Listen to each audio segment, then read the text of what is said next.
Ada 3 obat asam lambung yang bagus dan wajib teman-teman coba. Dari ketiganya ini, yang ketiga nih, yang paling bagus dan yang membuat saya bisa normal sampai saat ini.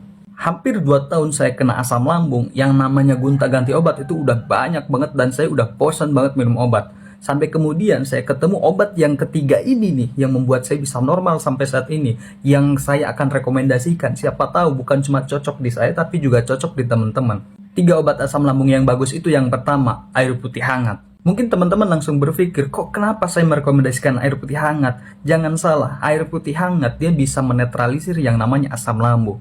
Jadi ketika kita rutin minum air putih hangat, katakanlah bangun tidur kita langsung minum air putih hangat, asam lambung kita itu akan netral dan hari yang akan kita lalui itu akan aman-aman aja tuh. Makanya dulu tuh saya rutin banget minum yang namanya air putih hangat, sampai ketika saya udah sembuh pun sampai sekarang nih saya masih rutin yang namanya minum air putih hangat, udah jadi kebiasaan, itu udah jadi kayak enak banget di tubuh itu. Yang kedua, obat yang bagus untuk lambung itu kunyit. Karena di dalam kunyit itu ada kandungan kurkurin yang dia bisa mengurangi tekanan pada perut. Kita kan kalau misalkan asam lambungnya kumat, apalagi yang punya mah gitu ya, itu udah kembung banget, itu udah rasanya kita males ngapa-ngapain, begah gitu kan.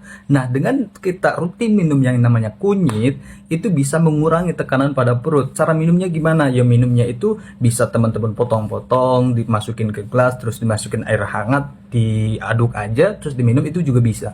Atau diparut, dengan cara diparut terus diambil sarinya itu juga bisa. Silahkan pakai yang menurut teman-teman paling bagus. Nah, yang ketiga nih, ini yang membuat saya bisa normal sampai sekarang, udah hampir berarti 2 tahun lebih lah saya asam lambung itu nggak kumat-kumat lagi. Namanya obat Tianjin, itu herbal dari Cina yang di dalamnya itu ada kandungan serat krustasea. Serat krustasea itu dia kerjanya itu melapisi dinding-dinding lambung yang luka. Jadi dinding lambung kita itu kan kadang ada yang luka-luka, itu dilapisi langsung sama obat itu. Nah, selain itu, serat krustasea ini juga dia bisa menyerap gas-gas berlebih di dalam lambung yang kadang membuat kita begah sampai sesak nafas. Jadi dari ketiganya ini, silahkan teman-teman pilih kira-kira yang mana yang paling bagus. Kalau saya sih merekomendasikan yang ketiga. Atau teman-teman syukur-syukur tiga-tiganya nih dipakai gitu ya. Karena saya dulu juga tiga-tiganya dipakai. Meskipun yang terakhir saya pakai dan yang menurut saya yang bisa membuat saya normal sampai saat ini, itu yang ketiga tuh, obat Tianjin, herbal dari Cina. Silahkan teman-teman coba.